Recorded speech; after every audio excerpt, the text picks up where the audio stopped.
ঐক্যের কোনো বিকল্প নাই। গত 50 বছর তো দেখেছি এই ডিসইউনিটি, অনৈক্য, বিভেদ, বিচ্ছিন্নতা আমাদেরকে কোথায় নিয়ে গিয়েছে।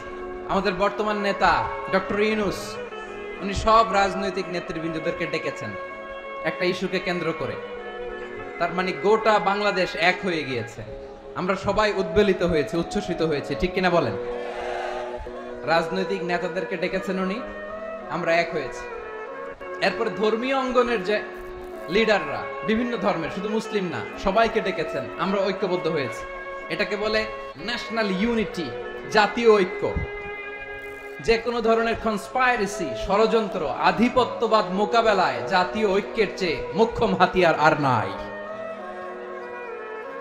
আমাদের একটা প্রতিবেশী দেশ আছে, আমরা আমাদের দেশ নিয়ে যত ভাবি তারা তার চেয়ে বেশি ভাবে। কথা বুঝতেছেন না? আরো ভেঙে বলতে হবে। আমরা আমাদের দেশ নিয়ে যত উদ্বিগ্ন, এদের আরো টেনশন বেশি। বলেন, আমাদের দেশে শান্তি আছে না নাই? আমরা হিন্দু মুসলিমে কখনো দাঙ্গা লাগে? আসতে বলেন, কেন লাগে? ওদের পূজা পার্বণে আমাদের মাদ্রাসার ছেলেরা যে পাহারা দেয়, চিল্লায় বলেন ঠিক কিনা? আমাদের তাফসির মাহফিলের সময় ওরা ডিস্টার্ব করে, ঢোল বাজায় না। ওদের পূজা পার্বণের সময় আমাদের তাফসির মাহফিলের ডেট হলে আমরা চেঞ্জ করে দেই। সুবহানাল্লাহ, কি সাম্প্রদায়িক সম্প্রীতির রোল মডেল। আর ওই বাংলাদেশের ব্যাপারে তারা অনেক ডিসইনফরমেশন ছড়াচ্ছিল। ভারতের অনেকগুলো গণমাধ্যম, আমি জেনারেলাইজ করব না, আমাদের প্রতিবেশী দেশের সব গণমাধ্যমকে আমি দোষ দিতে চাই না। অনেকগুলো গণমাধ্যম তারা ডিসইনফরমেশন শেয়ার করেছে। ডিসইনফরমেশন আর মিস ইনফরমেশনের পার্থক্য আছে। মিস ইনফরমেশন না জেনে ভুল বুঝে একটা মিথ্যা বা ভুল তথ্য ছড়িয়ে দেয়া, এটার ক্ষমা আছে, এটার কি আছে? আর ডিসইনফরমেশন মানে ইচ্ছা করে, প্ল্যান করে, ম্যাপ করে, ছক এঁকে মিথ্যা, গুজব, রটনা সোশ্যাল মিডিয়ায় ছড়ানো, এটার ক্ষমা আছে? আওয়াজ করে বলেন, ক্ষমা আছে? ভারতের কিছু গণমাধ্যম তাই করেছে। আমরা ব্যথিত হয়েছি, আমাদের হৃদয়ে রক্তক্ষরণ হয়েছে। আমাদের প্রতিবেশী দেশকে বলতে চাই, আমাদের দেশ নিয়ে আপনাদের ভাবার দরকার নাই। নিজের চরকায় তেল দেন, নিজের দেশ নিয়ে ভাবেন। গত মাসের ভয়েস অফ আমেরিকার রিপোর্ট, বাংলাদেশে সংখ্যালঘু জনগোষ্ঠী আগের চেয়ে বেশি নিরাপত্তা পাচ্ছে। Report voice of America, Muslim report নাকি? মুসলিম জরিপ, ভয়েস অফ আমেরিকা। কথা বুঝে নাই বোধহয়। ভয়েস অফ আমেরিকা কি আমাদের রিপোর্ট? না, ভয়েস অফ আমেরিকার জরিপ, বাংলাদেশের সংখ্যালঘু জনগোষ্ঠী আগের চেয়ে ভালো নিরাপত্তা পাচ্ছে। শুধু এখানেই শেষ না, মাইক্রোসফটের একটা জরিপ শোনায় আপনাদেরকে। তারা সারা পৃথিবীতে গুজব, ভুয়া আর মিথ্যা নিউজ ছড়ানোতে কোন দেশ সেরা একটা রিপোর্ট করেছে। এর মধ্যে 1 নম্বরে এসেছে ভারতের নাম। মাইক্রোসফট তো মুসলমানরা চালায় না? কথা বোঝে নাই বোধহয়। প্রতিবেশী দেশকে বলবো, আপনারা নিজের চরকায় তেল দেন, আপনারাও শান্তিতে থাকেন, আমাদেরকেও শান্তিতে থাকতে দেন। সব চেঞ্জ করা যায়, প্রতিবেশী চেঞ্জ করা যায় না। আমাদের ল্যান্ড তাদের ল্যান্ড, পাশাপাশি। আমরা চাই তারাও সুখে থাক, আমরাও সুখে থাকি, ঠিক কিনা? কিন্তু প্রতিবেশী হলে বন্ধুত্বপূর্ণ আচরণ করতে হয়। প্রতিবেশী যদি বন্ধু না হয়ে প্রভু হতে চায়, এরকম দানব প্রতিবেশী কেউ চায় না। ভারত যদি বন্ধুত্ব উপহার দেয়, আমরাও বন্ধুত্ব দিব। কি বলেন? তারা যদি বন্ধু সুলভ আচরণ করে, আমরাও বন্ধুত্ব উপহার দেব। কারণ আমাদের পররাষ্ট্র নীতি হচ্ছে সবার সাথে বন্ধুত্ব, কারোর সাথে বৈরিতা নয়। আলহামদুলিল্লাহ বলেন, কত চমৎকার পলিসি আমাদের। আমরা নির্বিবাদী, আমরা বাংলাদেশিরা শান্তিকামী। We are proud of that. এজন্য আমরা গর্ববোধ করি। আমাদের পররাষ্ট্র নীতি সবার সাথে বন্ধুত্ব, কারোর সাথে শত্রুতা নয়। তাই প্রতিবেশী দেশকে বলবো, আমার ভাইয়েরা, আপনারাও আমাদের ভাই। বন্ধুত্ব দিলে বন্ধুত্ব পাবেন। বন্ধুত্ব ইজ ওয়েলকাম, দাদাগিরি নয়। বন্ধুত্ব ওয়েলকাম, দাদাগিরি নয়। Loud and clear. ভারত যদি বন্ধুত্ব দেখায়, বন্ধুত্ব পাবে।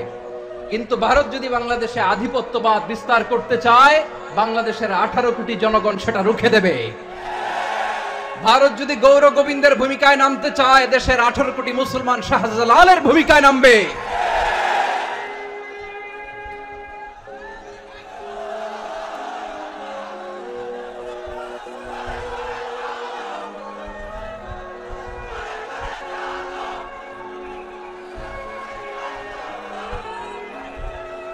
প্রিয় ভাইয়েরা, আমরা বন্ধুত্বে বিশ্বাসী, শত্রুতায় নয়, ঠিক কিনা বলেন? আল্লাহ আমাদেরকে বোঝার তৌফিক দান করুক। তাহলে এই যে তারা বলেছে এদেশে সংখ্যালঘুরা কষ্টে আছে, দুঃখে আছে, এটা কি ঠিক? বলেন, এটা কি ঠিক? না, তারা ডিসইনফরমেশন শেয়ার করেছে, এটা ঠিক নয়। আমার প্রতিবেশী বন্ধু রাষ্ট্রকে বলবো, আপনারা এটা করবেন না, এটা করবেন না। আমরা শান্তিতে আছি, আপনারাও শান্তিতে থাকেন, আমাদেরকেও শান্তিতে থাকতে দেন। এই যে চিটাগাংয়ের অ্যাডভোকেট আলিফ হত্যাকাণ্ডে গোটা বাংলাদেশ আমরা ধৈর্যের পরাকাষ্ঠা দেখিয়েছে, চিল্লায় বলেন ঠিক কিনা? আমাদের নেতা আমাদেরকে ডেকেছে, আমরা শান্ত থেকেছি। আমরা শান্ত থাকতে চাই, আমরা ঐক্যবদ্ধ থাকতে চাই, যে কোনো ষড়যন্ত্র রুখে দেওয়ার জন্য ঐক্যবদ্ধ প্রচেষ্টার কোনো বিকল্প নাই।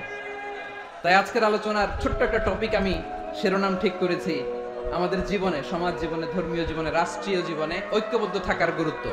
এবার আওয়াজ করে পেকুয়ার ভাইয়েরা বলেন, আমরা ঐক্যবদ্ধ জীবনযাপন করতে চাই কি চাই না? আল্লাহ তাআলা সে নির্দেশনাই দিচ্ছেন।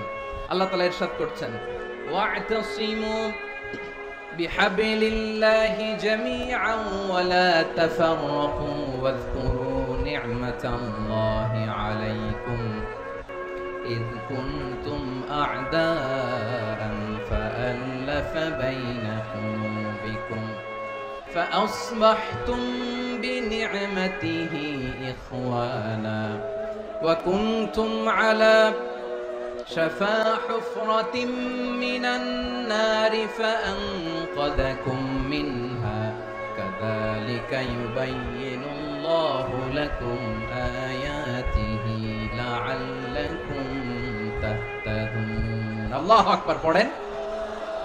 আল্লাহ বললেন, ও গোলামেরা শোনো, ওয়া'তাসিমু বিহাবলিল্লাহি জামিআ, ও আমার গোলামেরা সবাই মিলে আল্লাহর রশিকে আঁকড়ে ধরো। আল্লাহর রশি হলো ইসলাম, আল্লাহর রশি হলো কোরআন। আল্লাহ বললেন, কোরআনকে আঁকড়ে ধরো, ইসলামকে আঁকড়ে ধরো। একা একা আঁকড়ে ধরলে চলবে না, জামিআ সবাই মিলে আঁকড়ে ধরো। এই আদেশটা আমাদের জন্য দান করেছেন কে? আল্লাহ তাআলার নির্দেশ, ওয়া'তাসিমু বিহাবলিল্লাহি জামিআ, সবাই মিলে আল্লাহর রশিকে আঁকড়ে ধরো। হাবলুল্লাহ মানে আল্লাহর রশি। হাবলুল্লাহ মানে কি? রশি। এই হাবলুল্লাহ আল্লাহর রশি বা আল্লাহর রজ্জু দ্বারা উদ্দেশ্য হচ্ছে ইসলাম। আল্লাহর রশি দ্বারা উদ্দেশ্য কি? তাফসিরে অনেক ব্যাখ্যা এসেছে। এই এরকম পরিস্থিতিতে তাফসিরের সূক্ষ্ম সূক্ষ্ম বিষয়গুলো আমরা শোনাতে চাই, কিন্তু পরিবেশ হয়ে ওঠে না। আল্লাহর রজ্জু বা আল্লাহর রশি দ্বারা উদ্দেশ্য হচ্ছে ইসলাম। আল্লাহর রজ্জু বা আল্লাহর রশি দ্বারা উদ্দেশ্য হচ্ছে কোরআন, কারণ কোরআন আমাদেরকে ঐক্যবদ্ধ করে, ইসলাম আমাদেরকে ঐক্যবদ্ধ করে। চিল্লায় বলেন ঠিক কিনা? তাহলে আমাদেরকে ঐক্যবদ্ধ জীবন যাপন করতে হবে প্রিয় ভাইরা। ইসলাম আমাদেরকে ঐক্যবদ্ধ করে, ইসলাম আমাদেরকে কি করে? সংঘবদ্ধ করে, ঐক্যবদ্ধ করে। বিচ্ছিন্ন হওয়া যাবে না। বিরোধ, বিচ্ছিন্নতা, মতানৈক্য এগুলো আমাদেরকে ধ্বংস করে, আমাদেরকে দুর্বল করে। আর আমাদের ঐক্যবদ্ধ প্রচেষ্টা আমাদেরকে বিজয়ের দিকে এক ধাপ এগিয়ে নেয়। চিল্লায় বলেন ঠিক কিনা?